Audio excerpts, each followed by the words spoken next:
Up until now, we've only worked with simple state values like numbers, strings, and booleans. But most of the time in real-world applications, your state will be more structured. In this lesson, we'll learn how to work with objects in state. Let's start fresh by creating a new file. In the source folder, create a new file, userprofile.jsx. Scaffold a simple component and export it. Export const userprofile is equal to an arrow function. We'll return a div that says userProfile component. For this component, we want to display a user's name, age, and email. Since we will be updating these values and the values are related to each other, we'll store them inside a single object in state. Import useState from React at the top, and this is a named import, and invoke it within the component.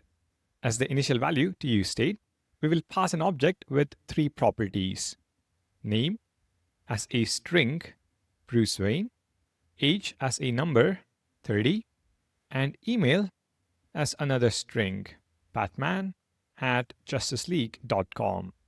useState returns two values, and we'll use array destructuring to call them user and the setter function setUser. Now let's just display the values in the JSX so we can see them in the browser.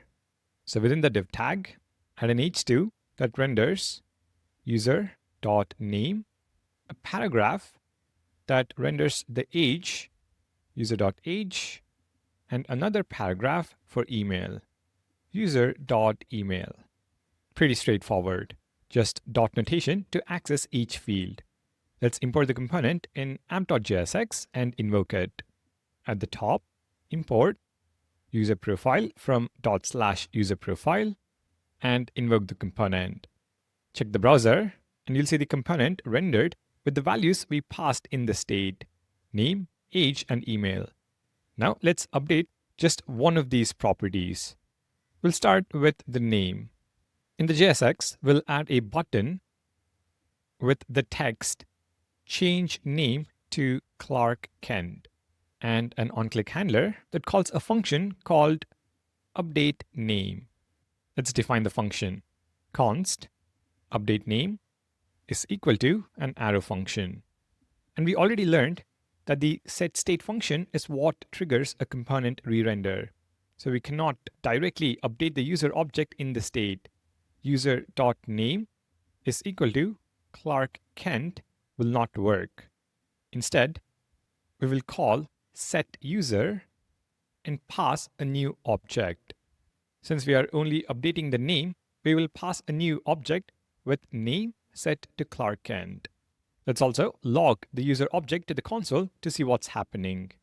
Right after useState, add a console log, component rendering, user:user.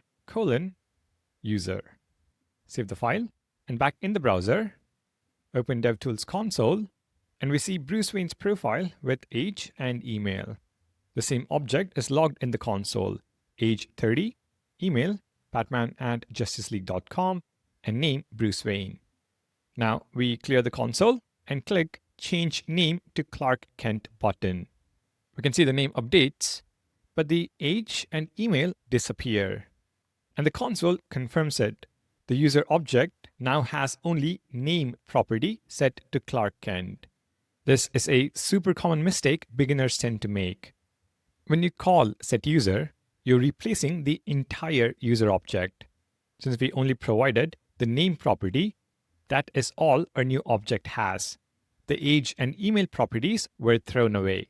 Whenever we need to update an object in state, we need to copy the existing fields first and then override the properties we need to change. And the way we do that in JavaScript is with the spread operator. So to setUser, pass an object, but first copy all the existing properties by spreading the current user object, and then override just the name. Let me repeat that. The three dots spread the old object into the new one, and then we override just the property we want to change. In this case, we are overriding the name property with Clark Kent. Let's refresh the browser and try again. Change name to Clark Kent. Perfect. The name updates to Clark Kent, but the age and email stay exactly the same as before. Let's do one more quick update to increase the age. Back in the JSX, let's add a new button, increase age by 1, and on click, we'll assign a new function called update age. Then define the click handler. Update age is equal to an arrow function, and I want you to pause for a minute and try write the update age function logic. All right, here we go. Set user. We pass in a new object. We first spread the existing user object, and we override just age to user.age plus 1. Save the file, refresh the browser, clear the console, increase age by 1, and you can see age is now 31, and the other two properties stay untouched. Now what if we want to update multiple properties at once? It's still the same pattern. Spread first, and then override the properties we want to change. So you can add a new button, update name and age. On click, we assign a function called update multiple, and we can define update multiple, which is an arrow function. We call set user, and you know the drill by now. Pass in an object, spread the existing object, and override both properties we want to change. Name to Clark Kent and age to 31. And this is a number. Back in the browser, refresh, we have Bruce Wayne, age 30, update name and age, Clark Kent, age 31. As you can see, it's pretty much the same pattern. All right, let's take this one step further. We will update our initial user object to include an address. So address is an object with city set to Gotham City and country USA. Now we'll update the JSX so we can see the address as well.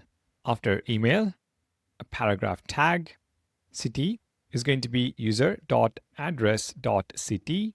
I'll duplicate this to render the country. This is user.address.country.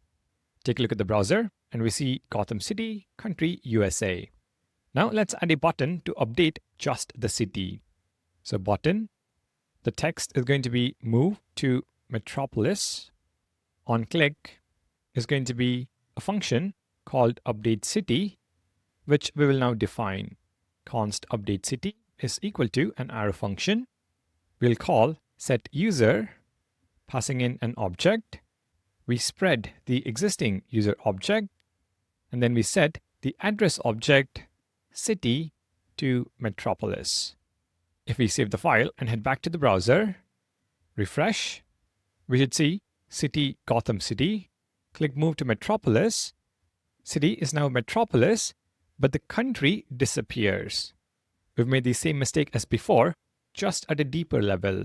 Spreading the user object only copies the top level fields. So the address property gets replaced entirely with our new object that only contains city. To fix this, we need to spread the nested object too. So ... user.address, and then override the city property.